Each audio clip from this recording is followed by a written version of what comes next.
की वीडियो में आपको बताऊंगा कि कोक बंधन क्या होता है और कोक बंधन के क्या संकेत होते हैं, कैसे आप ये जान सकते हैं कि कोक जो है वो बंधी हुई है, माता बहनों की जो कोक है वो बंधी हुई है, और कैसे आप कोक को खोल सकते हैं, स्वयं किस प्रकार से इस बंधन को आप तोड़ सकते हैं। तो वीडियो को ध्यान से सुनिएगा बारीकी से, ताकि एक एक चीज आपको समझ में आए, क्योंकि वीडियो बहुत महत्वपूर्ण है। अधिकतर माता बहनों के साथ ऐसी परेशानियां आती हैं कि वो बहुत कोशिश करती हैं, पर लाख कोशिश करने के बाद, डॉक्टर की दवाई चलने के बाद भी संतान उत्पन्न नहीं होती, वंश आगे नहीं बढ़ता, और वो डॉक्टरों के पास भटकते डोलते हैं, लाखों रुपए वो फूंक देते हैं डॉक्टरों के पास, पर फिर भी कोई भी फायदा उनको नहीं होता, उनका वंश नहीं चलता। तो आज की वीडियो इसलिए बहुत महत्वपूर्ण है क्योंकि उन लोगों को इस वीडियो से बहुत ज्यादा मदद मिलेगी। देखिए, कोक बंधन का मतलब होता है किसी माता बहन के संतान उत्पन्न ना होना, अगर होना तो खराब हो जाना, इसका मतलब होता है कोक का बंधन करना। कोक बंधन अधिकतर रिश्तेदार जो होते हैं, आपके जानकार आपके होते हैं, आपके पड़ोसी होते हैं, उन्हीं के द्वारा की जाती है। जैसे क्रिया की जाती है उसी प्रकार से कोक बंधन किया जाता है। कोक बंधन जब किया जाता है तो किसी तांत्रिक या भगत के द्वारा किया जाता है, जो मशान की जो शक्तियां होती है, शमशान की जो शक्तियां होती हैं, उनके द्वारा किया जाता है। और कोक बंधन में अधिकतर जो शक्ति प्रयोग की जाती है वो मसान और मशानी की शक्ति होती है, जो आपके पेड़ू पर, यानी जो माता बहनें होती हैं उनके पेड़ू जो होता है, नाभि के नीचे पेड़ू होता है, वहां पर वो बैठकर उस गर्भ का भक्षण करती हैं, उस गर्भ को मार डालती हैं। ये शक्तियां जो हैं नकारात्मक शक्तियों में आती हैं, और ये शक्तियां उस बच्चे को, उस संतान को नष्ट कर देती हैं। तो ये क्यों किया जाता है? कई ऐसे लोग होते हैं जो आपसे जलते हैं, आपसे जिनकी लड़ाई होगी, जो आपको नहीं देखना चाहते कि आप आगे बढ़ें, तो वो कई बार आपके घर का बंधन कर देते हैं, कारोबार का बंधन कर देते हैं, और कई बार कोख का बंधन कर देते हैं। जब नई शादी होती है तो जो लड़की बहू बनकर आती है उसकी कोख का बंधन किया जाता है, क्योंकि उसको ज्यादा कुछ पता नहीं होता कि कौन दुश्मन है कौन दोस्त है। कई बार आपने देखे होंगे कि किसी के कपड़े उठ जाते हैं, या किसी के कपड़े में कुछ टुकड़ा काट लिया जाता है, या फिर कई बार ऐसा होता है कि किसी के बाल जो हैं वो काट लिए जाते हैं, जिनसे ये बंधन जो है ये किया जाता है।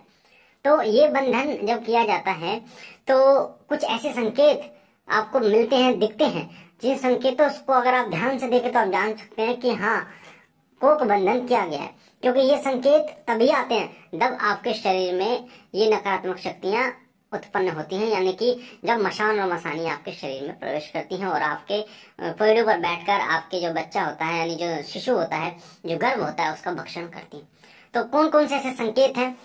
पहला संकेत होता है कि आपको स्वप्न में गंदे सपने दिखाई देने शुरू हो जाएंगे, आपको गंदे गंदे सपने दिखाई देने शुरू हो जाएंगे, और आज आपको गंदा सपना दिखाई दिया है और कल या परसों आपका गर्भ जो है वो खराब हो जाता है। इस प्रकार आपके साथ क्रिया होंगी, इस प्रकार आपके साथ दिक्कतें, घटनाएं घटित होंगी।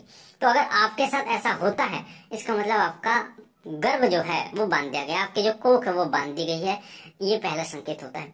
दूसरा संकेत होता है संभोग के दृश्य आपको दिखाई देते हैं। संभोग, कोई आपको सपने में आपके साथ संभोग कर रहा है, ये माता बहनों की बात कर रहा हूँ मैं, उनको ऐसे ऐसे दृश्य दिखाई देते हैं, और इस प्रकार संभोग कर रहा है, उनका शरीर जो है वो बिल्कुल टूट जाता है जब उनकी आंख खुलती है।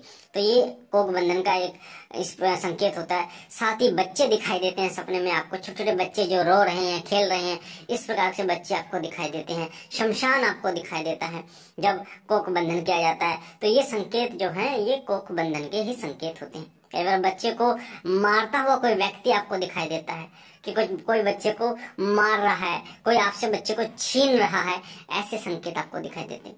या सपने में आपको ऐसा लगता है कि आप हॉस्पिटल में हैं, आपकी डिलीवरी हुई है और आपका जो बच्चा है वो मर चुका है। इस प्रकार के सपने आपको दिखाई देते हैं। तो ये जो सपने होते हैं, ये सपनों के माध्यम से ही आप इन चीजों को जान सकते हैं। इन सपनों को कई लोग हल्के में ले लेते हैं, कई लोग इन सपनों का मतलब नहीं समझ पाते, पर मैं आपको बता दूं, ये जो सपने होते हैं, यही सपने आपको बताते हैं कि आपकी कोख बंधी हुई है या फिर नहीं है। क्योंकि कोई भी जब क्रिया की जाती है ना, कोई भी क्रिया, तो सबसे पहले स्वप्न में उस क्रिया को कराया जाता है। सबसे पहले जब भी कोई भी तांत्रिक क्रिया की जाती है तो वो सबसे पहले स्वप्न में प्रवेश करती है। आपके स्वप्न के माध्यम से वो आपके शरीर में प्रवेश करती है, आपके दिमाग में, आपके मन को अपने कब्जे में लेती है। इसलिए सपने में अगर आपको इस प्रकार से दिखाई देते हैं सपने, तो इसका मतलब आपकी जो कोख है वो बांध गई है। साथ ही बच्चा आपका खराब होते आपको दिखाई देता है, ये संकेत है। आपका शरीर सूखना शुरू हो जाता है, आपका जो शरीर है सूखना शुरू हो जाता है, चिड़चिड़ापन आपको लगने लगता है, किसी से बात करने का आपको मन नहीं करता है। इस प्रकार के जो संकेत होते हैं वो संकेत ही होते हैं कि आपकी कोख जो है वो बांध गई है।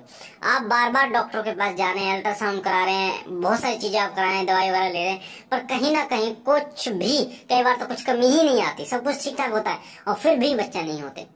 और कई बार ये जो नकारात्मक शक्तियां होती हैं ये कुछ रोग भी उत्पन्न कर देती हैं। जैसे आपने देखा होगा, उदाहरण के लिए मैं आपको बता दूं, जैसे कोई मच्छर आपको काट जाता है, कोई मकड़ी आपको काट जाती है, तो उस जगह पर आपको दाना हो जाता है, लाल लाल पड़ जाता है। उसी प्रकार से ये शक्तियां, जो नकारात्मक शक्ति, मसान है, मसानी, ये जब बैठती हैं आपके गर्भ पर, आपके पेड़ों पर बैठती हैं, आप बच्चादानी पर ही बैठती हैं, तो वहां पर जब ये बैठती हैं तो उस स्थान को छील देती हैं, जिससे वहां पर पेन होना शुरू हो जाता है, आपको दर्द होना शुरू हो जाता है। तो वो जो दर्द होता है वो ऐसा दर्द नहीं होता कि कहीं आप गिरे हो किसी भी प्रकार से, तो वो जो दर्द होता है वो इसी प्रकार का होता है कि हम बैठे होते हैं, जिसके कारण आपका आंतरिक जो त्वचा है वो छिल जाती है और वो पेड़ों पे जो दर्द होता है, तो वो दर्द कई बार वो दर्द जाता ही नहीं है, क्योंकि जो क्रियाएं होती हैं ये इतनी भयंकर होती हैं कि उस दर्द को जाने ही नहीं देती। आप दवाई लो, क्योंकि एक बात और मैं आपको बता दूं, प्रेत नकारात्मक शक्तियों की एक चीज होती है, ये कड़वी चीजों से नफरत करते हैं।